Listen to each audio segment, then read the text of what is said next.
സ്നേഹത്തിന്റെ ആഴത്തെ സംബന്ധിച്ചും സ്നേഹത്തിലെ ത്യാഗത്തെ സംബന്ധിച്ചും അനവധി കഥകൾ എല്ലാ ഭാഷകളിലും തന്നെ ഉണ്ടായിട്ടുണ്ട്.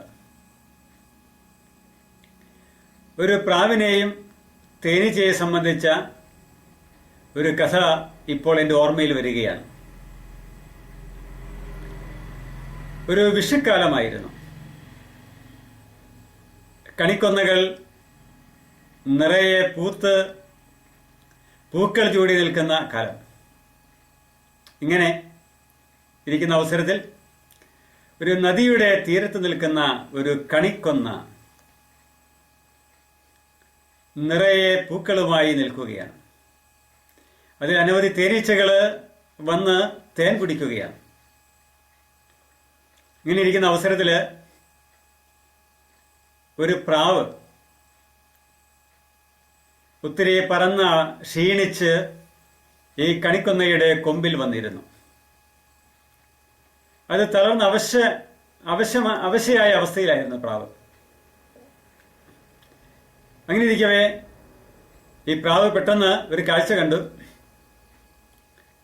പൂക്കളിൽ നിന്ന് തേൻ ഉണ്ടുകൊണ്ടിരുന്ന ഒരു തേനീച്ച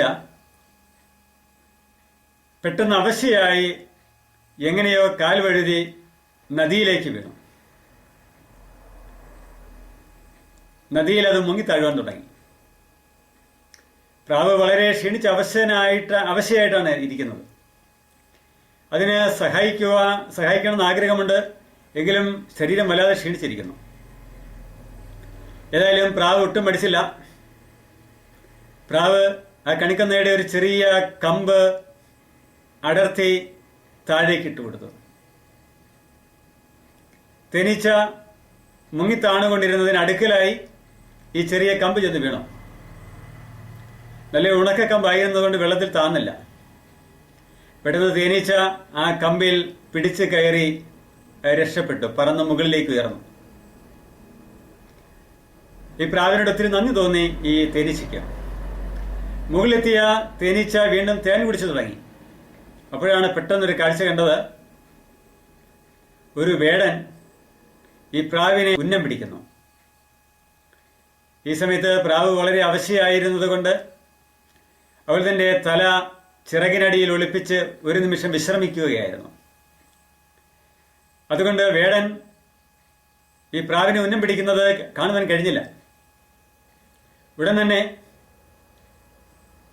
തേനീച്ച പറന്നു ചെന്ന് ആ വേടന്റെ വലതു കൈയിൽ ആഞ്ഞ് കുത്തി.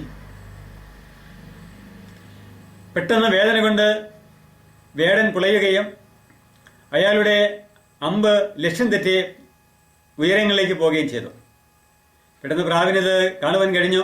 ശബ്ദം കേട്ട് പ്രാവ് പെട്ടെന്ന് നോക്കിയപ്പോൾ പ്രാവ് കണ്ട കാഴ്ച ഇതാണ്. ഏതായാലും പ്രാവിന് തേനീച്ചയോട് വലിയ സ്നേഹം തോന്നി. തേനീച്ചയ്ക്ക് പ്രാവിനോടും വലിയ സ്നേഹം തോന്നി. ഇവിടെ ശ്രദ്ധിച്ചാൽ നമുക്കൊരു കാര്യം മനസ്സിലാക്കാൻ കഴിയും. രണ്ടുപേരും വലിയ ത്യാഗത്തോടു കൂടിയാണ് ഈ പ്രവൃത്തികൾ ചെയ്തത്. ഞാൻ പറഞ്ഞു, പ്രാവ് വളരെ അവശതയിലായിരുന്നു. എന്നിട്ടും ശാരീരികമായി നല്ല തളർച്ചയിലായിരുന്നിട്ടും ഈ തേനീച്ചയെ സഹായിക്കുവാൻ പ്രാവ് മനസ്സ് കാണിച്ചു. ഇവിടെ ത്യാഗത്തിന്റെ വശമുണ്ട്. അടുത്ത കാര്യത്തിൽ ശ്രദ്ധിക്കുക. പ്രാവിനെ സഹായിക്കുവാനായി തേനീച്ച പറന്നു ചെന്ന് വേടന്റെ കയ്യിൽ കുത്തിയപ്പോൾ അവിടെ വലിയ അപകടം പതിയിരിപ്പുണ്ടായിരുന്നു. ഈ സമയത്തും ആ വേടൻ ഈ തേനീച്ചയെ ഒരുപക്ഷെ തല്ലിക്കൊന്നു കളഞ്ഞേക്കാൻ സാധ്യതയുണ്ടായിരുന്നു. എന്നിട്ടും അത് വകവയ്ക്കാതെ തന്റെ പ്രാണനെ പോലും ഉപേക്ഷിച്ചുകൊണ്ട് ഈ തേനീച്ച വേടനെ കുത്തിക്കൊണ്ട് പ്രാവിനെ സഹായിക്കുന്നു. ഇവിടെയും മഹത്തായ ത്യാഗം കാണപ്പെടുന്നു. സ്നേഹബന്ധത്തില് ഇതുപോലുള്ള ത്യാഗങ്ങളുണ്ട്. സ്നേഹബന്ധത്തിന്റെ മൂർത്തീകരണം നമ്മൾ കാണുന്നത് ദാമ്പത്യ ബന്ധത്തിലാണ്. ഭാര്യയും ഭർത്താവും തമ്മിൽ, തേനീച്ചയും പ്രാവും തമ്മിലുള്ള തരത്തിലുള്ള സ്നേഹബന്ധം ഉണ്ടായിരിക്കണം. പരസ്പര ത്യാഗ മനോഭാവം ഉണ്ടായിരിക്കണം. ത്യാഗമുള്ളിടത്തെ സ്നേഹമുള്ളൂ എന്ന് നമ്മൾ മനസ്സിലാക്കണം. ത്യാഗമെന്നതേ നേട്ടം എന്നതാണ് ആപ്തവാക്യം. ഇവിടെ ദാമ്പത്യ ബന്ധത്തിൽ പുരുഷൻ സഹനത്തിന്, ത്യാഗത്തിന് തയ്യാറാകണം. സ്ത്രീ ത്യാഗത്തിന്, സഹനത്തിന് തയ്യാറാകണം. ഈ ദിനം ഞാൻ ഇതേക്കുറിച്ച് സംസാരിച്ചു കൊണ്ടിരിക്കുമ്പോൾ എൻ്റെ അടുക്കൽ വന്നിട്ട് കടന്നുപോയ ഒരു സ്ത്രീയെക്കുറിച്ചാണ് ഓർമ്മിക്കുന്നത്. അവർക്ക് 3 കുട്ടികളാണുള്ളത്. മൂത്തത് 2 ആൺമക്കൾ, ഇളയതൊരു പെൺകുട്ടി. മൂത്ത ആൺകുട്ടി +2 പഠിക്കുന്ന കുട്ടിയാണ്. രണ്ടാമത്തേത് പെൺകുട്ടിയാണ്. ആ പെൺകുട്ടി 9ാം ക്ലാസ്സിൽ പഠിക്കുന്നു. ഇളയ ആൺകുട്ടി 5ാം ക്ലാസ്സിൽ പഠിക്കുന്നു. ഈ മക്കൾ ഇത്ര പ്രായമായിട്ടും ഇവരുടെ ഭർത്താവ് ശാരീരികമായി ഉപദ്രവിച്ചു എന്ന് പറഞ്ഞാണ് എൻ്റെ അടുക്കലെത്തിയത്. ഈ സ്ത്രീ ചികിത്സയ്ക്കായി ഡോക്ടറുടെ അടുക്കൽ ചെന്നപ്പോൾ ഡോക്ടർ പറഞ്ഞു, നമുക്ക് പോലീസ് സ്റ്റേഷനിൽ കേസ് കൊടുക്കാം. അപ്പോൾ ആ സ്ത്രീ പറഞ്ഞു, വേണ്ട, എൻ്റെ ഭർത്താവിനെ പോലീസുകാർ ഉപദ്രവിച്ചേക്കാം. ഇവിടെ നമ്മൾ മനസ്സിലാക്കുന്നത്, ആ ഭാര്യയുടെ ഒരു മനോഭാവം ശ്രദ്ധിക്കുക. തന്നെ ഉപദ്രവിച്ച തന്റെ ഭർത്താവിന് അല്പം പോലും വേദന ഉണ്ടാകരുത് എന്ന് മനസ്സുകൊണ്ട് ആഗ്രഹിക്കുന്ന ഒരു ഭാര്യ.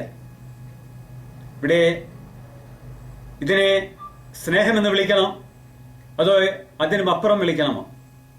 നാം ചിന്തിക്കണം.